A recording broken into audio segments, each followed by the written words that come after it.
우리 함께 좀 말씀 나눌까요? 우리 여호수아 21장 1절에서 7절입니다. 여러분들, 저희는 본능적으로 자기 몫에 대해서 굉장히 민감합니다. 여러분들, 연말쯤 되면 조직이 보너스가 나오거든요. 그럼 이제 보너스가 어느 정도 나오냐, 작년과 비슷하냐, 옆에 사람과 나와 똑같냐, 이런 것들을 다 봅니다. 우리 줄 설 때도 그렇잖아요. 내 앞에 몇 명인지 보고, 누가 세치게 하는 사람 없는지 보고 자기 몫을 누리고 싶어 하는 것이 저희의 본능입니다. 한국에서 영상을 보니까 주차장에 빈 스팟이 있는데 모녀가 서 있더라고요, 이렇게. 근데 왜 서 있는지 아시죠? 한국은 주차 전쟁이잖아요. 그러니까 아빠가 저기 오는 거예요. 차가 빙빙 돌다가 이 공간이 있는 걸 이제 걸어 다니던 모녀가 본 거죠. 그래서 먼저 서 있는 거예요. 근데 지나가는 차가 빵빵거립니다. 나 차 들어간다고. 그랬더니 모른 척 하는 겁니다. 모른 척 하는 거예요. 자기 몫이라는 거예요. 차가 오지 않아도 우리가 먼저 왔고 우리가 지금 거기 자리 잡고 있다라는 겁니다. 여러분들, 끊임없이 우리는 질문을 합니다. 이거 내 권리인지, 내가 누려도 되는 몫인지, 여기까지는 내가 양보하지만 이거는 넘지 말아야 되지 않은지 우리가 꼭 생각을 합니다. 근데 오늘 본문에는 조금 이상한 다른 양상의 사람들이 보입니다. 자기 몫이 없는 사람들도 나오는 것 같고요. 땅을 또 특별히 크게 요구하지 않고 경계를 따지지 않는 사람들도 있고, 또 다른 면으로 자기의 것을 내놓는 사람들도 오늘 또 보입니다. 오늘 공동체의 모습을 통해서 오늘 하나님의 마음을 우리가 알아갔으면 좋겠습니다. 큐티의 핵심이 하나님의 마음을 알아가는 거니까, 첫 번째요, 하나님은요 기업 없는 사람들을 잊지 않으신다. 그리고 수고를 잊지 않으신다라는 것. 정말 잊지 않으세요. 저도 목회하다 보면 제 자신에게도 적용되고요, 그리고 우리 성도님들에게도 적용돼요. 깊이 헌신하신 분들, 그리고 정말 땅 밑에 마치 심겨진 씨앗처럼 눈에 보이지 않는 시간들을 통과하신 분들이 있거든요. 씨앗의 시기는 안 보이잖아요. 아무리 자기가 드러나려고 해도 드러나지 않는 시간이 있단 말이에요. 근데 하나님은 꼭 잊지 않으시고 거기에 싹을 내시고 생명을 내시고 아름다움을 내시는 것 같아요. 오늘 한번 보면 1절과 2절에 레위 자손의 족장들이 실로로 나옵니다. 실로가 처음에는 제비뽑기 어디서 했죠? 길갈에서 했죠. 길갈에서 하다가 어느 순간에 이제 7지파 중심으로 갈 때 이제 실로에서 제비뽑기를 합니다. 그 실로에 다시 모이는 거예요. 자, 여호와께서 모세를 통하여 명령하신 성읍들을 우리에게 주어 거주하게 해 주십시오. 이 말은요, 새로운 요구가 아니라, 또 억지를 부리는 막 요청이 아니라요, 굉장히 조용하지만 담담하게 하나님이 말씀하신 약속을 다시 붙드는 믿음의 고백이었습니다. 레위인은 계속 나오죠. 여러 번 나오죠. 그들에게 기업은 나다라고 얘기하는 거예요. 우리가 아이폰, 또 삼성 갤럭시, 이것들을 갖는 것보다 그것들을 만든 애플이나 삼성의 주식을 갖는 게, 그 지분을 갖는 게 훨씬 낫죠. 여러분들, 땅을 갖는 것보다 땅의 주인이신 그분을 갖는 게 더 중요하죠. 그럼에도 불구하고 이들은 거주할 공간이 있어야 됐거든요. 그런데 이 장면이 굉장히 묵직해요. 되게 잠잠하지만 되게 질서가 있고 정돈되어 있고, 또 하나님 중심으로 딱 뭔가 일이 진행이 되는 느낌입니다. 불평하지 않아요, 일단. 그리고 서두르지도 않습니다. 모든 지파 분배가 다 끝났잖아요. 그리고 막 목소리를 높이지도 않아요. 왜 그럴까라고 봤어요.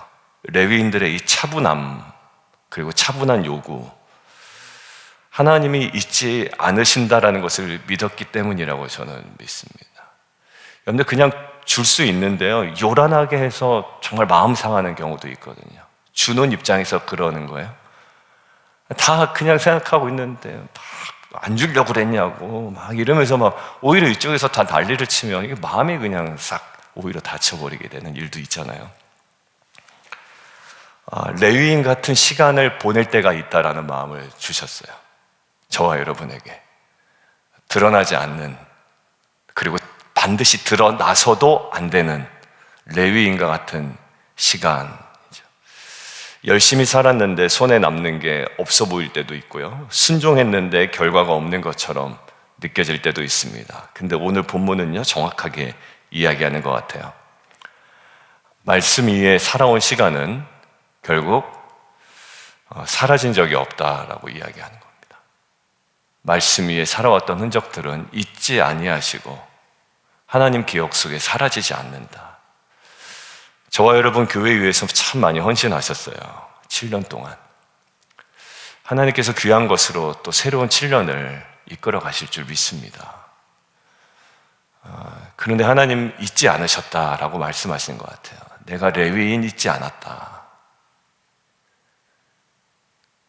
그 지파들 다 배분받을 때 그 레위인 끝까지 남아 있었는데요, 잊지 않았다. 저는 예화 하나가 떠오르는데요, 그 한나입니다. 기도했지만 아무 일도 일어나지 않았잖아요. 그런 하나님은 그 기도를 잊지 않으셨어요. 일상의 비유로 말하면 그렇습니다. 아까 얘기한 대로 씨앗이 땅에 묻히는 순간 없어져 버려요. 그러니까 성경에서는 이 씨앗과 농사에 관한 비유가 참 우리에게 은혜를 줘요. 안 보여요. 근데 어느 순간 딱 튀어나올 때가 있어요. 자라나고 있었던 거예요. 그러니까 보이지 않는 시간은 버려진 시간이 아니라 하나님께서 성장시키는 시간이었고, 양육하는 시간이었고, 준비시키는 시간이었던 거죠. 부활을 설명할 때도 똑같이 얘기해요, 사도 바울이. 육체의 부활을 믿지 않는 사람들에게 너 이 씨앗을 한번 심어봐라. 근데 씨앗 그대로 나타나더냐? 안 그렇잖아. 씨앗으로 심는데 아름다운 나무와 꽃으로 나타나잖아. 썩어질 것으로 심으면 영광스러운 것으로 살아나는 거야. 부활이 그래. 우리의 육체가 어찌 되었든지 간에 그 썩어질 것으로, 욕된 것으로 심지만 영광스러운 것으로, 생명 있는 것으로 살아난다라는 거죠. 여러분들 결국 성과가 없어도, 결과가 없어도 이 안에도 뭐가 있냐면 하나님이 기억하시는 이 부활신앙이 있다고 믿습니다. 저는 이 하나님의 기억이 결국 부활신앙과 연결되어 있다고요. 하나님은 그 죽음 기억하고 계신다. 그리고 죽음처럼 살아왔던 삶을 기억하고 계신다. 왜냐하면 우리는 십자가는 죽음이거든요. 나는 날마다 죽노라라고 이야기했잖아요. 근데 그 죽음과 같은 삶을 기억하고 계신다. 그리고 무엇을? 부활로 응답하신다라는 거죠. 두 번째요. 하나님은요, 하나님의 마음이죠. 내 것을 내어놓는 믿음을 때로 요구하실 때가 있습니다. 3절인데요. 이스라엘 자손이 여호와의 명령을 따라 자기의 기업에서 이 성읍들과 그 목초지들을 레위 사람에게 주니라. 여기서 중요한 단어는요, 자기 기업에서 주었다라는 거예요. 자기 기업에서. 이미 다 받았죠. 자기 거예요. 그런 내 몫입니다. 근데 그 상태에서 말씀하시는 거예요. 여러분들 잘 보세요. 여러분들 여기 제가 잘 보세요 할 때 여러분들 안에 이미 제 말 논리가 어떻게 흘러갈지 아마 다 캐치하신 분이 있을 거예요. 잘 보세요. 어차피 레위인에게 줄 거면 레위인 따로 미리 주면 되잖아요. 그죠? 근데 지금 형국은 어떤 형국이에요? 좀 속된 말로 주었다가 뺏는 거예요. 아, 그렇구나. 그러니까 우리 공동체 안에서 마찬가지죠. 아니, 그 사람 목이 있고 내 몫이 있지 않습니까? 라고 우리가 분리를 선택할 수 있어요. 근데 성경에서 뭘 하냐면 네 것 주라는 거예요. 여러분들 오병이어 사건에서도 표현이 어떠죠? 마태복음에서 보면 저기 가서 뭘 사올까요? 우리가 어디 가서 뭘 사오려고 해도 먼 길을 가야 되는데, 근데 예수님 뭐라고 얘기했어요? 갈 것 없다, 너희가 먹을 것을 주어라. 그래서 막 수소문해서 거기서 있는 거 가지고 시작을 하잖아요. 오병이어로. 근데 갑자기 계속 나와요. 그러다 남아버려요. 오히려 풍성하게. 하나님 뭐라고 말씀하시냐면 이제 내어놓아라 이렇게 말씀하시는 것 같아요. 이거는 행정이 아니에요. 순종이에요. 그러니까 우리는 행정으로 보이잖아요, 이게. 자, 이거 레위인 땅입니다. 이쪽 편입, 이게 아니라 순종이에요. 자기의 기업에서 레위 사람은 어디에? 명령을 따라. 그러니까 순종이죠. 이미 나에게 내 소유가 되었던 것을 나눠주는 거예요. 사도행전 2장에서도요, 자기의 소유를 누구 앞에? 사도들의 발 앞에 두죠. 여러분들, 우리가 집을 선택할 때 결정해야 돼요. 방을 크게 할 것인가? 공용 공간을 크게 할 것인가 잡아야 돼요. 요즘에 트렌드가 어떠한지 아세요? 한국에. 미국은 잘 모르겠고요. 한국은 워낙 또 집을 실내 인테리어 하는 사람은 감각이 뛰어나잖아요. 좀 TMI이긴 한데 무아 공간이라는 그 영상을 가끔 봐요. 대리만족이 돼요. 야, 저 집을 저렇게 꾸미는구나 이런 거 봐요. 거기 보면요, 트렌드가 방은 좀 좁게 가요. 자기 면적을 줄이는 거예요.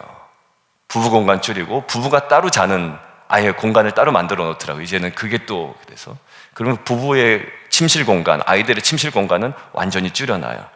그러면서 뭐를 다 확보하냐면 공용 공간을 확보하는 거예요. 그러니까 마루라든지 이런 것들을요 넓게 아예 딱 책장을 껴놓고 그다음에 거기에 테이블을 해놓고 그다음에 단순한 테이블이 아니에요. 거기서 이제 하나의 그냥 커피 머신도 이렇게 세팅해 놓고 하나의 공용 공간을 좀 확대해놔요. 뭐죠? 자기 공간을 내어놔야 그 공간이 생기게 되는 거예요.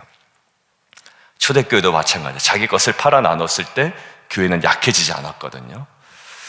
여러분들, 지금 하나님께서 저와 여러분에게 순종으로 자기의 기업에서 내어놓으라고 하는 지점이 있을 수도 있어요. 그게 단순한 재정은 아닐 거고요. 재정도 포함해서 시간일 수도 있고 여러 가지 헌신일 수도 있고요. 아니면 기도의 모습일 수도 있습니다.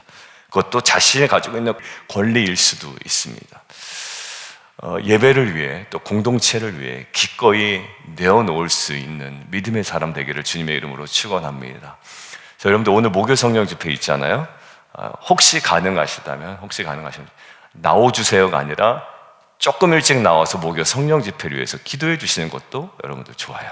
그러니까 여러분들 자기의 시간에서 떼어서 조금 일찍 나와서 기도해 주시면 찬양팀에게도 긴장이 되고요. 왜냐하면 찬양팀이 성도들 일찍 나와서 기도하시는구나, 동료도 되고 격려도 됩니다. 여러분들 꼭 조금 일찍 나오시는 분들, 지금 인터넷으로 지금 예배 드리시는 분들, 또 혹시 이따 영상 녹화된 거 보시는 분들 오늘 조금 일찍 나와 주셔도 좋을 것 같습니다. 세 번째요, 하나님은 예배를요 한 곳이 아니라 삶 가운데 흩어놓으신다는 거예요. 여기서 흩어짐이 나옵니다. 본문의 절정인데 레위 자손의 성읍 분배를 보면요, 그핫, 게르손, 무라리 자손 모든 지파 가운데 흩어집니다. 레위 아들들이죠. 한 곳에 근데 몰아두지 않으세요. 다 그 지파에 퍼져서 살아가게 됩니다. 레위인들이잖아요. 하나님은 예배를 하나의 한 군데에 집중된 보관용으로 두지 않으시는 것 같아요. 예배를 지키는 사람인 동시에 레위인은 어떤 사람이냐면 예배를 계속 인도하며 끌고 가는 사람들이잖아요. 어디로 갔든지 간에 말씀이 따라가고 예배의 기억이 따라가고요. 신학적으로 얘기하면 레위인들은 저와 여러분입니다. 그렇다면 그 역할은 우리 모두에게 주어진 거예요. 성경에 뭐라고 되어 있냐면 너희는 왕 같은 뭐라고 되어 있습니까? 제사장이라고 되어 있죠. 여기 제사장들이 제일 먼저 지금 배분을 받잖아요. 여러분들, 결국 하나님도 예배를 사람들이 살아가는 자리로 계속 보내시는 것 같아요. 가정으로 보내시고 또 지역으로 보내세요. 우리가 이제 앞으로 가게 될 어느 지역이 될지 모르지만 그 지역에 어제도 마무리 기도하는데 그 예배를 정말 우리가 소중하게 다뤄나가고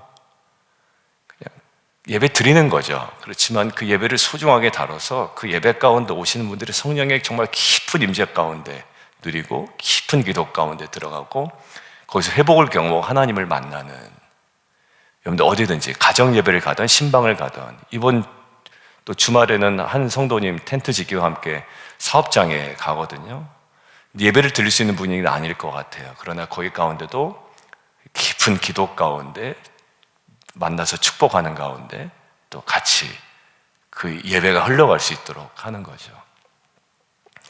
여러분들, 흩어짐은 매우 중요해요. 성경에 흩어짐에는 두 가지 흩어짐이 있었는데 창세기에 나오는 그 바벨탑으로 흩어짐이었습니다. 교만 때문에 흩어진 거거든요. 그런데 하나님은 사도행전에 똑같이 언어의 흩어짐을 보여주시긴 하지만 언어의 흩어짐이 어떤 양상으로 나타날지를 우리에게 알려주시죠. 이 사도행전에 나타나는 언어의 흩어짐은 각기 다른 언어로 하나님의 말씀을 증거하는 증인으로서 사명을 감당하는 하나의 중요한 그림을 보여주십니다. 그리고 흩어져요. 그리고 흩어짐의 절정이 누구였냐면 스데반 집사의 죽음 이후에 8장에 사도 외에는 예루살렘에 남지 않고 다 흩어집니다. 흩어져서 그들이 하는 게 뭐죠? 담대히 하나님의 말씀을 전합니다. 저희는 이제 앞으로 흩어지는 교회가 되고 확장하는 교회가 됩니다. 그러니까 확장은 숫자적인 확장도 있지만 흩어지는 거예요. 지역사회로 다가가는 겁니다. 이제 그 자료 뽑아서 이제 우리가 그 지역으로 가면 아직 최종적으로 결정이 안 났기 때문에 그 지역에 누가 사는지, 한인 분포가 어느 정도인지, 또 믿는 사람들의 퍼센테이지가 어느 정도인지 우리가 품고 기도할 거예요. 그리고 계속 리치아웃을 할 겁니다. 리치아웃하는 교회가 될 거예요. 우리는 예배하러 오는 자가 아니라 우리가 예배를 들고 살아가는 자로 우리를 부르셨다고 저는 믿습니다. 저 여러분이 오늘 하루 살아가는 그 자리에서도 그 예배의 향기가, 그 향내가, 그 번제를 태울 때 냄새가 나잖아요. 여러분들 그 정말 받으시는 그 향내가 나는 귀한 삶이 되기를 주님의 이름으로 축원합니다. 여러분들, 결론입니다. 레위인은 땅을 받지 않았지만 하나님은 그들을 어디에? 공동체 중심에 두세요. 저와 여러분이 어찌 보면 세상에서 주목받지 못하지만 저와 여러분이 서 있는 곳이 어디예요? 바로 중심입니다. 왜요? 저와 여러분이 예배자로 서 있기 때문에요. 저는 그 담대함이 있습니다. 저희가 어느 곳이 가든지 간에 세상의 중심은 어디다? 우리다. 그리고 우리 안에 있는 예수다, 진리다, 복음이다 라는 거예요. 우리를 어디다 보내시는 간에 우리는 변방으로 가는 자들이 아니라 세상의 중심으로 흩어지는 자들임을 믿습니다. 우리 함께 기도하겠습니다. 우리 함께 좀 기도하는데요, 먼저 눈에 보이는 결과가 없어도 말씀 위에 서 있기를 우리가 잘 선택할 수 있도록 기도해 달라고 기도해 주십시오. 그리고 레위인은요, 지금 손에 쥔 것이 없어도요, 하나님이 기억하고 있다는 확신 속에 조용하게 그리고 담담하게 그 자기의 것을 요구하죠. 그리고 받습니다. 예배를 위해, 공동체를 위해 우리가 헌신한 것 하나님 다 기억하고 계시는 것 같아요. 아니요, 기억하세요. 그리고 심지어 죽음마저도 부활이라는 정말 그 영광스러움으로 우리 가운데 허락하십니다. 그리고 레위인들을 위해서 자기 기업에서 내어주잖아요. 예배를 위해, 공동체를 위해, 누군가를 위해 기꺼이 내어놓을 수 있는 그러한 믿음과 순종을 우리 가운데 허락해 달라고, 그리고 우리가 있는 어떤 삶의 자리마다 그 예배의 향기가 끊어지지 않는 복된 예배 공동체 되게 도와주시고, 우리를 어느 곳으로 보내시는 간에 그곳에 우리의 정말 하나님 온전한 예배를 통해 그 수많은 영혼들이 주님께 돌아오는 구원의 역사 있게 하여 주옵소서. 함께 기도하며 주님 이름 한번 부르고 기도합니다.